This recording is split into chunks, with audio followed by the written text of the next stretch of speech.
So, Rollo, I got a question from a reader here. Yeah. They ask, was Jonah Hill wrong for setting boundaries with his ex-girlfriend? And was she wrong for releasing the text? Yes. What are your thoughts? They're both wrong. And I saw, it's funny. Are you sure this wasn't Mike Sartain? Because Mike had, he put some Twitter hot take out where he was talking about how he thought that Jonah Hill was 100% right. And what's her name? Hunter something or other? What's her name? What's the surfer girl's name? Her name is Sarah Bradley. Sarah Bradley. Or Sarah Brady. Sarah Brady. Marsha. No. So he had said something about how like his girlfriend was 100% wrong and that Jonah Hill was 100% right. And he's like, and I will debate anybody about that. Maybe I might bring that up on Access Vegas tonight. But hey, you know what? I think I will. Let's put that in the notes for tonight's show. Copy. Okay, so here's my take on Jonah Hill, because I know I won't get a word in edgewise later on. Jonah Hill is overweight. Okay, that's number one. He looks like the dude from The Big Lebowski, and we have to sort of clarify these things. Like, well, is he a high value male? Is he not a high value male? He got? Rollo, look at this. What? He lost weight, bro. Oh, he has for sure, but I mean, he looks like always been heavy, dude. He looks like a bum. Yeah, he looks like the dude from The Big Lebowski. What was the actor that played that in The Big Lebowski? I can't remember. Oh, I can't remember. Anyways, he looks like the dude abideth, like Jonah Hill abideth. So let's go through this. Like, was he wrong for setting boundaries? Okay, it's not about setting boundaries though. That's the whole thing. Like, I think he wasn't trying to set boundaries. He like in the aftermath, in like after the fact, yeah, that's the way it comes off. I think he was just simply like doing what most beta male guys do, which is, hey, I really feel bad about this. Hey, I really think you should do this. Hey, and it's this constant badgering of like if you look at the text, I've seen the text. Yes, I understand. I also understand that all of the texts that she released are like a year late or a year old, right? I mean, it's like, what, 18 months, something like that. Yeah. And I know that he's with another chick right now, and he's got a baby mama, and the surfer girl, what's her name? Bradford, is that her name? Brady? Brady. Sarah Brady. Sarah Brady. She releases these things like a year afterwards, or 2 years after, or like a year and a half afterwards. And now, it's current news, like something that happened like immediately, just in the recent news. And so the thing is, once again, you've got like the mainstream of the femstream media, like wanting you to believe that this just happened like yesterday. And it's like, no, these are texts from a long ass time ago. So both of them. Okay, so in my from what I've been able to sort of learn from all of these is, in my estimate right now, yes, Jonah Hill is kind of like, he's got fat guy syndrome. And I know a lot of guys get that too. And it doesn't matter. Like, people keep saying, oh, well, he's an actor. He has lots of money. He's rubbing elbows with, Leonardo DiCaprio. He was in Wolf of Wall Street, just like Margot Robbie, right? What is it about Wolf of Wall Street that is causing all of this? Seriously. I'm waiting for Leo to have some sort of scandal now. He's going to start dating 55-year-old women. Are they like working for, is there a Wolf of Wall Street 2 that we don't know about? So I got the text messages up for you. Oh, okay. Read them out for me, because I can't read that on the screen. Up there. All right, here we go. Full screen. It says, there you go. Plain and simple. If you need surfing with men, boundaryless, inappropriate friendship with men, to model, to post pictures of yourself in a bathing suit, to post sexual pictures, friendships with women who are in unstable places, and from your wild recent past, beyond getting a lunch or coffee or something respectful, I am not the right partner for you. If these things bring you to a place of happiness, I support it. And there I will have no hard feelings. These are my boundaries in a romantic partnership. Oh my boundaries with you, based on the ways these actions have hurt our trust. Oh my goodness. I thought we were in the trust nest. Or can we talk about things in the trust nest? Wait a minute. Are we in the trust nest? Is this like relationship counselor talk? It is. It's therapy speak is what it is. And the very fact that here's the thing, you can tell when a guy has been like properly trained by like, I don't know, the feminine imperative, his mom, his sisters, or like the women that he's listened to. This is a guy who, when he wanted to figure out what women want, he went to women to ask them what they wanted. And so this is how you get this kind of talk. I supported your needs. I trusted you. And then what did he say? Something about, considering your recent wild past, right? So clearly her past makes a difference to Jonah Hill. Does that mean like a woman's past matters? Well, it does, but it matters more to guys who don't fuck. It matters more to guys who don't get pussy or who aren't used to getting pussy. Okay. So when Jonah Hill starts talking about, oh, you're considering your recent wild past, what he's saying is, I can't trust you with these dudes. That's what he's saying. You're advertising yourself sexually when you're supposed to be in a relationship with me. Okay. I've talked about this several times on my show on Access Vegas. I was just mentioning this on, I've mentioned this on No Jumper. Sooner or later, that video will come out. But it's supposed to be closed on his end and closed on her end, right? That's a traditional relationship.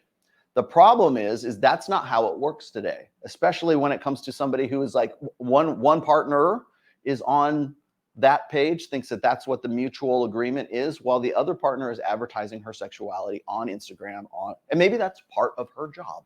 Maybe that's part of the deal. She says that later on in some of these other texts. You knew what I did before we started going out and started, So that's the question though, right? So if he knew that this is her lifestyle beforehand, is it wrong for him to try to insert these boundaries now? In that case, I would say yes, but only because maybe like, I don't know. I can't read the dude's mind, but this is classic beta male behavior.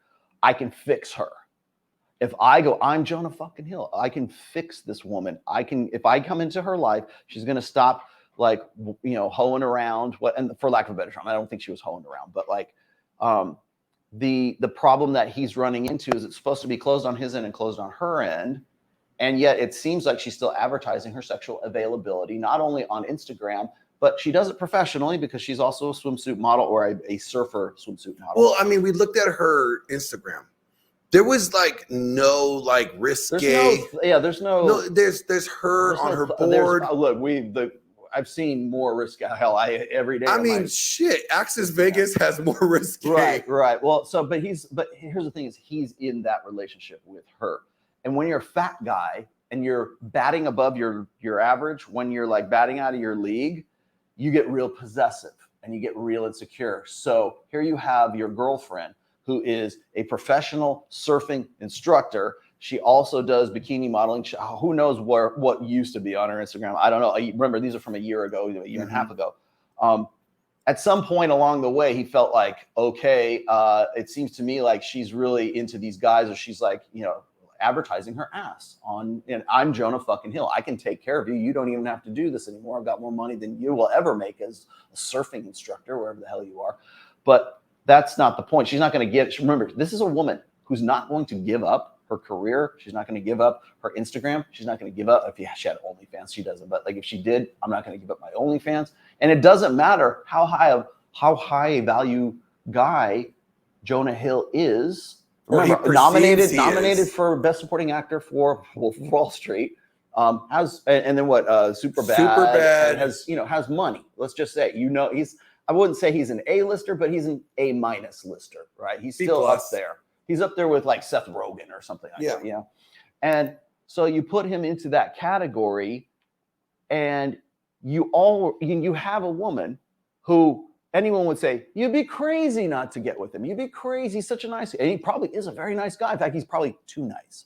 But you've got a woman who teaches surfing to guys that look like Matthew McConaughey or whatever from Point Break, right? That Michael Phelps. That look like the swimmer's body. Yeah, so she's hanging out. That's her clientele.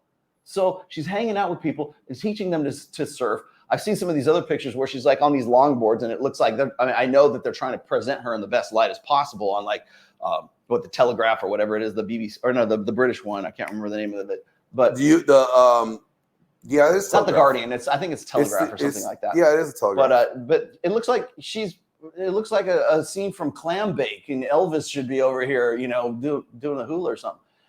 And so they're trying to, of course, you know, defend her as like, oh, well, he's a tyrant. He's a misogynist. He's controlling. He's trying to tell her what to do with her life. So you've got that narrative. And in that respect, I can see why people would like not like Jonah Hill or would think he's in the wrong. Well, then here comes the question. Is there a difference between control and controlling? And how would you break that down in this scenario? Yeah, there is. You should never be controlling. You should never have to be that way in the first place. And that's why when you've got a fat Jonah Hill, and granted, he looks better now. He has lost some weight. He's growing his hair out, trying to look like the dude, right? Looks like he's a little more hip, that you're trying to upgrade his style a little bit. Got it. Good for you. Bravo. But it doesn't change the mindset. So to Jonah Hill, he's still fat Jonah Hill from Superbad, right? He's not ever going to be able to compete until he gets his ass. Here's the best thing Jonah Hill can do: get in shape. You know what? What's causing all of this is the fact that he's still insecure about his weight. That's why. So that's how you get the chick speak. That's how you get the therapy speak. I thought we were in the trust nest. I thought we were, our partnership, this and everything else. And it's like, dude, if you're having, by the way, just in general, if you're having those conversations via text or even just live and face-to-face, you're done. Just eject. Just get the fuck out in that case. You want to know why I always say therapy never works or marriage counseling is like last stop before toll? This is why. Because your headspace is you're thinking like a chick, you're talking like a chick, you're using the same vernacular and the same language of emotionalism, and you're using this therapy speak, right? Alpha males don't use therapy speak. You know why? Because they just leave bitches like that and they find the next one. They go on to the next one. They never learn it because they never have to learn it. All right. So I would say Jonah Hill is a good example of trying to insert controlling tactics here. Listing this list, right? That's where he's in the wrong. Now, where would he be if he had control? He wouldn't even had to make the list, right? Okay, so again, everything comes back to genuine desire. She had no desire to stop being a surfing instructor. Okay, even that. Okay, that's what you're about. Or we asked the girls on Instagram, or excuse me, on Access Vegas and on Fresh and Fit, and I think probably even on Brian on whatever podcast has asked this before. It's like, would you give up your Instagram for the right guy, right? If you had found the perfect dude, looks good, makes money, he meets all your criteria on the list, and he says, you know what, I'm kind of uncomfortable with you being on Instagram or you being on OnlyFans. I make enough money for you not to be on OnlyFans because I'm the perfect guy. Will you please give me your passwords, right? Give me the passwords to your social media. Please go, delete your Instagram, delete your OnlyFans. Every woman at that question bristles because it is giving up it's giving total control over to a man. They're like, well, what if he starts fucking other girls? What if he dies? What if he starts screwing his hot secretary at some point? There's always this fear that they've got a kid. And that's usually what women, that's the rationale women use when they say, I don't want to give up my OnlyFans. Because granted, they're probably making a lot of money off of it. And on Instagram, that's their fail safe. If shit goes sideways, they want to have an Instagram that's already ready to go. They don't even want to show the boyfriend on the Instagram. Imagine here, maybe this is a better question. If I'm going to be your boyfriend, you have to put me on your Instagram. I wonder how many women would bristle at. I'm going to ask that tonight. Yeah, you should. I'm going to ask that because I think that's a better question. Well, but the real question here's is the this. thought, But seriously, but here's the thing. When we get down to genuine desire, that's the wrong question to ask. The right question to ask is because the first thing women will say is like, well, he wouldn't be the right guy if he was asking me to do that. I wouldn't have anything to do with him. I wouldn't have a long-term relationship with a guy who would want me to do that. Okay. If I said, if you met the right guy, here's the right question. If you met the right guy and he checked off everything, he's the man that other men want to be and other women want to bang. And he answers the question, is he the best I can do? Would you take it upon yourself to initiate it on your own, to delete your OnlyFans, delete your Instagram, delete your, change your life, right?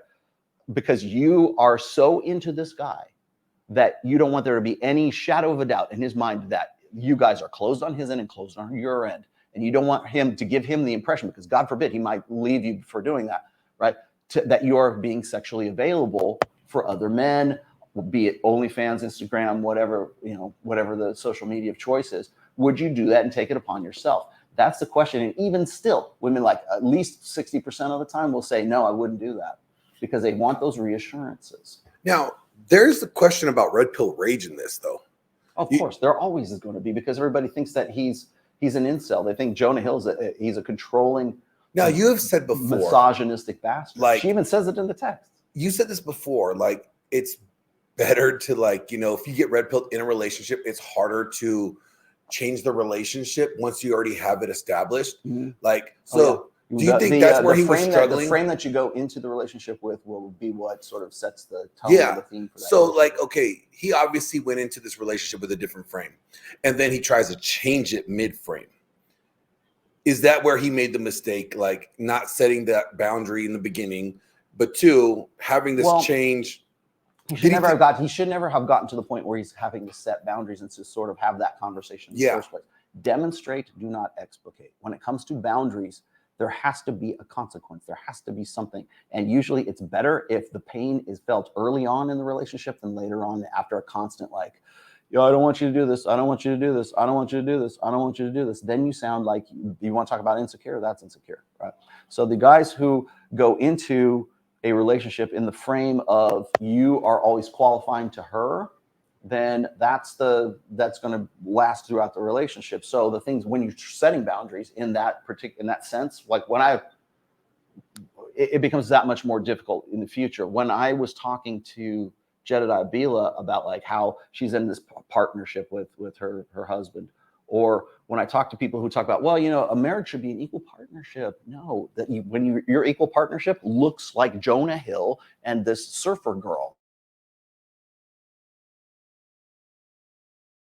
Look up to a man that is their equal. They cannot look up to a man who is on the same level of that. Even when that guy, like Jonah Hill, I mean, like socioeconomically, he's way up here compared to surfer girl down here. But Jonah thinks it's the other way around, because in his head, she's out of his league because he's still fat. She's hanging out with Point Break guy, and they're having a good time together. So when that's your mentality, it doesn't matter. Like, you could be multimillionaire, you could be an Oscar-winning nominated actor, and it won't make any difference because your headspace is still thinking that she is out of your league. That's why that's another iron rule of Tomassi. It's like there are no leagues. You know, they're like, oh, she's out of my league, I guess. No, there's no such thing as being out of your league. The leagues exist right here. Now, you have said before, like, when it comes to genuine desire, it's not the fact that the girl wants to go on the girl's trip, or she's not the fact that she's asking you. Yeah. It's why she wants the desire to do go it in the first. So it's like for him having to make this list, the problem really is her desire to not have taken this stuff down, or not have done this stuff, or stop doing it in the first place. It's more like all that shit is more important to her than a relationship with him. Yeah. And again, it comes back to another one of my chapters in the book, The Medium is the Message. Her behavior is the message. She's not into you. Her interest is not high enough for her to want to think about you constantly.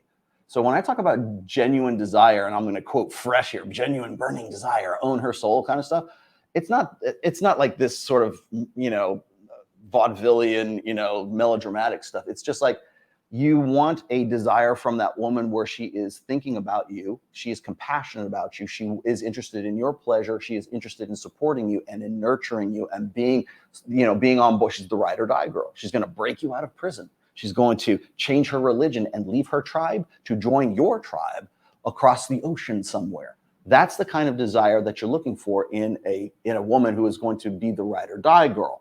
Surfer girl most definitely is not ride or die girl. And that is something that Jonah should have been able to pick out way before any of this shit happened. So when we're looking at boundaries, I'm not saying it's not important to put out boundaries, but it is more important to enforce boundaries. So a boundary that is set and you're talking about it, and you're going to go to therapy and you're going to negotiate, okay, here's my boundaries. And if you obey those things, and if you respect, you don't say obey, we respect those things, then I'll want to fuck you and you'll want to fuck me. Okay, good. It's a negotiation. It's a hostage negotiation is what it is. And the hostage is genuine desire, right? So that conversation should have never taken place in the first place, because it's not about, oh, I want to go to girls' night out. Oh, I'm not going to take down my Instagram. It's the desire not to do it in the first place. That's what Jonah Hill doesn't understand. Do you think he had a covert contract? She doesn't care about him. She doesn't desire him well enough to even bother with that. So do you think she had a covert he had a covert contract with her? With this, like, look, I did all these things for you. The covert contract. Is she fucking him or not? That's the covert contract. Yeah, but like, hey, I'm doing all these things for you. I'm giving you this great life. Oh, what he thinks that. That's what I'm saying. Like implicit. Is it implied in his thing? Yeah, probably, because that's like the beta male way of thinking, because it's transactional. I do these things, I get sex. What is it? Chris Rock. Every time a man is doing something nice for you, all he's doing is offering dick. Now, take that dynamic and put it into a relationship. So now it's always qualification. We're working on a relationship. No, you're not. You're trying to qualify for what you think is going to get her to want to fuck you, to get to that genuine desire instead of that obligated compliance. So when we hear about like duty sex or these trad femmes talking about how, well, it's your duty to have sex with your man because it says so in the Bible, blah, blah, blah, blah, blah. It's like, yeah, but you can't make her want to do that. Want is like, that's where everything is. I want you, a cheap trick, right? I want you to want me, right? That's really where it comes down to. You don't have conversations about boundaries. If she wants to be part of it, she will know what those boundaries are by living with you, by dealing with you, by being so into you that that conversation is pointless to have, because she already knows, you know what, he's the best I can do. And fuck, I don't want anybody to think any different. So I'm going to take my Instagram down. I'm going to stop doing these things. I've had my fun, whatever, but this is my ride or die guy. Like, what was it? Eva Mendes and Ryan Gosling, I think it was. Like, Eva Mendes didn't want to have kids for the longest time until she met Ryan Gosling. And now she wants to have his babies. Not babies. It's time to have babies. No, I want to have this motherfucker's babies. That's who I want. And so now suddenly she wants to be a mother because she met the right guy who's inspired her to want to like carry his seed into the next generation. That's desire. Well, that's huge, not right? Like, oh, it's time to do what I got to do because I'm obligated at this time in my life. Well, it's huge because then you're like, I want this guy's baby to tear up my body. Like, yes, it will be worth it to have Ryan Gosling's sprogs tear up my uterus. That's it's like I want his baby stretch Is she marks. thinking that? No, but I'm thinking like the proximate goal, the proximate goal, I guess, cause is she really is hot for him, right? The ultimate goal is pregnancy and having his babies. So you have to like sort of put it into those perspectives. Nobody wants, sorry, Jonah, nobody wants your babies. Maybe this other girl did, but I wonder what his relationship is with the baby mama. Yeah, that'd be interesting. You want that? It's at some point, hey, I got this guy, right? Was he baby trapped? Who knows? So where is the girl wrong in all this? Let me explain. Like, a lot of people are saying, well, Jonah was just trying to lay down the law and he was red pill and everything else. All you red pill guys who don't want to be red pill, well, suddenly you want to be with Jonah. Yeah, he was trying to lay down the law and everything, but he's doing it the wrong way. He was trying to make boundaries and by delivering ultimatums, and those ultimatums were couched in therapy speak, like, your needs, my needs, issues, synergy, whatever the fuck. Who cares, right? It's this new age bullshit. Like, you don't have those conversations if there is already that tacit, compliance. If there's that, it's not obligation, it's desire. Jonah Hill has probably never known any woman who he hasn't had to have sort of transactional nature with that. That clearly we can see from the texts right there. There's a qualifiable difference between a transactional sex and validational sex, or a transactional relationship and then a validational relationship. And the validation, I mean, like Eva Mendes and Ryan Gosling, that's a validational relationship. The transactional nature is, what can I get from this guy? Women marry lifestyles. They don't marry men unless they're having a validational relationship with that man. And it doesn't matter. He's ride or die. I'm going to break him out of prison because I'm so hot for him. So I remember 3 years ago, you said this about Harry and Meghan Markle. Oh, we going there? Now, would you say, because this kind of relates to Jonah Hill and the whole genuine desire thing. Meghan Markle didn't have genuine desire. Meghan Markle, whatever. She, obviously, this whole thing was a transaction, right? Mm-hmm. And now we see where Harry is. Mm-hmm. Where is the correlation between the two, Jonah Hill and Meghan Markle and Harry? Harry is codependent. That's where he's at. Harry had, remember, Prince Harry used to be a helicopter pilot, and he used to be at wild ass frat parties and shit like that. until he met what was she, like 4 years older than he is, 5 years old, something like that. And she's a divorcee, and like she fit the bill for his like ideal. And it sucks when you meet someone like Megan, who is clearly, I could make a diagnosis of BPD. I'm not a doctor. Like, she's borderline personality disorder, but I'm more inclined to say she's got NPD, which is narcissistic personality disorder, which is still equally as bad, like, you know, cluster B kind of shit. But when you mix that with a guy who is very like terminally blue pill, like Prince Harry, that's when you get what you got. I made this prediction back in 2018, I think, with Pat Campbell, God rest his soul. I said that, you know, I followed the Prince Harry thing since like before they got married, like back in like 2015, something like that. And I told Pat then, I said, Prince Harry will probably off himself, will delete himself as a result of this. I mean, we'll get to that point. And here we are getting to that point right now. Now, there's the difference between Jonah Hill is like Jonah Hill is at least an actor, and he has some sort of like, probably has more sense of self-worth than Prince Harry does, because Jonah is, you know, he has, let's just say this, Prince Harry doesn't have anything approaching the social proof and the pre-selection that a Jonah Hill would have, even as in his present condition. It's not like fat guys can't get laid, but it's the mindset. It's the blue pill mindset that Jonah has. That's his limitation, his primary. I wish he would read my book, quite honestly, Jonah, please. Rational Male, available on Amazon. But then you look at somebody like Prince Harry, and he is, I hate to say it, like sometimes I think he's a lost cause. Because now think about this: when Jonah Hill breaks up with Surfer Girl or whatever, he can hit the ground running on his feet because he's got friends and he's got you know, his Hollywood. There are chicks that still want to fuck him. When Prince Harry splits with Meghan Markle, is there any girl that wants to fuck Prince Harry, who's no longer a prince because they sort of like, you know, decrowned him or dethroned him, whatever it is? Probably not. He's going to be in a world of fucking hurt. I hope his boys, I hope his brother, and I hope everybody else sort of come back to him after all of this, because it's looking like it's going to go that way.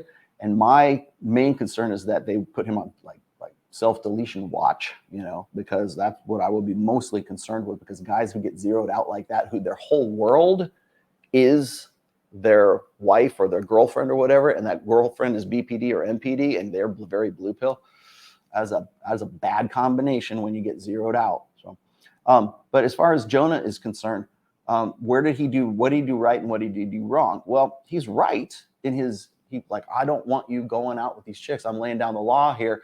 And if that's I don't know what the official reason was why they broke up in the first place, but if it had to do with that, then the way he went about doing it, I don't know who broke up with who, but the way he was talking to her, trying to establish boundaries, he's explicating rather than demonstrating. He should have been demonstrating. You're Jonah fucking Hill.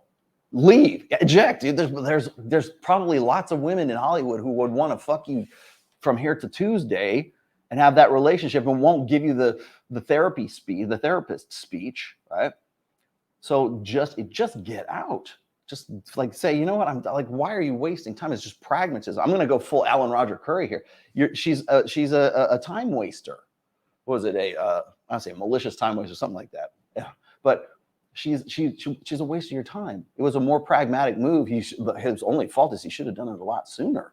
But is he a misogynist for doing that? No, but that's the way it's going to be interpreted. So if he goes and he puts these things out, what happens is when guys like that get into the situation where they're trying to make their case, plead their case all the time, what they're really doing, and what on a visceral level, on a limbic, like hindbrain, lizard brain level for women, what that guy's doing is saying, this is why you should fuck me and not fuck those guys. Here, look, I do this. I meet your needs. We're in the trust nest. We go to therapy. I want you. I love you. I've asked you before, blah, blah, blah. And it seems like controlling, or it's judgmentalism and everything. The reason, like those are the feelings of creepiness. Like if it wasn't Jonah Hill, he'd be a creep for asking those things. But it's Jonah Hill, so we kind of have to cut him a little bit of slack because he has social proof. But the idea that when guys make lists of like why women won't sleep with me, or why my wife rejected me, or whatever, those guys who are like the Excel spreadsheet makers, those list makers, the reason why women want to punch them in the face is because the underlying message is, look, I have all these rational reasons, like every single time you've denied me, and I'm actually the guy you should be fucking and not guys that you're teaching, surfing to, because I'm way higher quality than they are. It's not going to matter. You will never win an emotional argument with a woman with rationality, statistics, reason, data, empiricism. You will never do that. She has to feel something. She has to want to fuck you. And when you're constantly saying and you're constantly badgering, stop, dude, don't do this, you just turn yourself into a cuck, or you sound like one. But the thing that gets women is that they're filtering all the time. Is he the best I can do? Clearly, Jonah Hill wasn't the best that surfer girl, Sarah, what her name, could do. She's surfing with the guys who are the best she could do. She probably could give two shits about Jonah Hill because she wants to be with a guy who's hot. And maybe he's got some money too. Clearly, she's probably making money off of that as well. And off of her endorsements and off of her. And she's still probably making a good chunk of change. She doesn't need Jonah to sort of save her from that industry. She wants to stay in that industry, and more power to her. I'm not saying she shouldn't have the choice to do that, but cut ties. The most pragmatic thing for him to have done was just as simply like nip it in the bud and say, okay, I'm done. See you later. Bye. Comply or goodbye. Thank you, Andrew Tate, for that one. Right. Comply or goodbye. That should have been setting boundaries. That's setting boundaries. Comply or goodbye. And if and you know what? And if you don't goodbye, if you don't leave, then you're a paper tiger. You have your boundaries mean jack shit. So to wrap this up in a bow, your analysis on this entire situation. They're both wrong. They're both in the wrong, but is one righter than wronger? I would say I understand why guys want to take Jonah's side, because he's trying to establish boundaries and saying, well, this is the nature of a relationship, but he's negotiating for her desire. And the guys who are aligned with that, all you're doing is reinforcing the idea of transactional sex, transactional relationships, and negotiating for that desire. That's not what you should be cultivating. You should be cultivating your money, muscles, and game. You should be above all of that. You shouldn't have to worry about that, because the medium is the message. If the woman is not 100% into you, bye. Just move on until you're with it. Life's too short to be with a girl who's got 80% interest in you, or 60%, whatever it happens to be. Way too short for that. Why would you do that? What's the overall, what's the point? Pragmatically speaking, again, I'm not cynical. I'm not trying to say this is negative or this is positive. I'm just saying, what's the most pragmatic solution to this dilemma between the two of them? The reason why he talks the way he does is because in the back of his head, he thinks that's going to solve the problem. And it's not going to solve the problem, because you will never solve an emotional problem with empiricism, reason, data, stats, whatever else. Because all that means to a woman is you're trying to convince me with data that I should be fucking you, but I'm not aroused by, I don't feel like I want to fuck you. So would you say it was in her best interest not to comply if she didn't have that desire for him? She handled it badly, because she's remember, this is all after the fact, 18 months after the fact. This is revenge on her part. This is just sort of like trying to stick it to him, because he had a baby with another woman. He's with another chick right now and has been so for over a year, I think. And now all of this shit comes out. So this seems like vindictiveness on her part. And I don't know if there was some other conversation that prompted this for her to go to leak all of these. That's not leaked. She did it deliberately. If it's done deliberately, it wasn't leaked. You know who did it? That's not leaking. That's just deliberately putting it out there. And in Jonah Hill's side, was he in the right? Yeah, he was right in the way he was thinking, but the way he went about it, just like a beta male, just like I would expect from a beta male, like a whiny bitch who wants the girl to comply based on what he's about, based on trying, he qualified for her enough for her. He probably felt he qualified enough for her to want to comply with him. It's not about compliance, man. It's not about obligations. It's about fucking genuine desire. So quick question. Women should not comply then unless they have genuine desire for a guy. Don't waste his time and don't waste your time. So she did right in a sense of not leaking it, but not complying to a guy that she didn't have desire. At the time, she handled it correctly. Later on, 18 months later, she handled it way bad, because she's looking for sympathy. She knows that the sisterhood's going to take her side no matter what. And they're going to turn Jonah Hill into this, creepy, incel, misogynist, red pill guys, right? That's what they want. That was the overall goal on her part, and that's why we're talking about it now. It'll be gone like next week, but in the meantime, we can learn a valuable lesson from this, which is learn the medium is the message. That what she does, it's not, oh, watch what she does, don't watch what she says. Yeah, okay, but it's more than that. It's what she's doing as actually what's being communicated to you. The other part is when you're setting boundaries, boundaries are best set by demonstrating and not explaining those boundaries. You just have to, if a woman has genuine desire for you, she knows what those boundaries are. She knows what she's gotten herself into. And if she doesn't want to be there, she doesn't have to be there. So that said, don't forget, we're going to be doing Access Vegas tonight, 8 p.m. Pacific, 11 p.m. Eastern. We'll be talking about Jonah Hill on that show. I'm going to put that question to the girls too, as well. The one about would you give up your, not give up your Instagram, but would you self-initiate that? Yeah. Do you have enough genuine desire to close your social media? Close your social media. Would you want to do something like that, or would you be fearful of? Would you have to compromise the fear of? She never asked the question like if a guy asked you, because that's exactly what Jonah Hill did. Right. But would you take it upon yourself to do it? To do it. Yeah. So we'll be answering all those questions tonight. Access Vegas. You can find the link right below in the description. See you.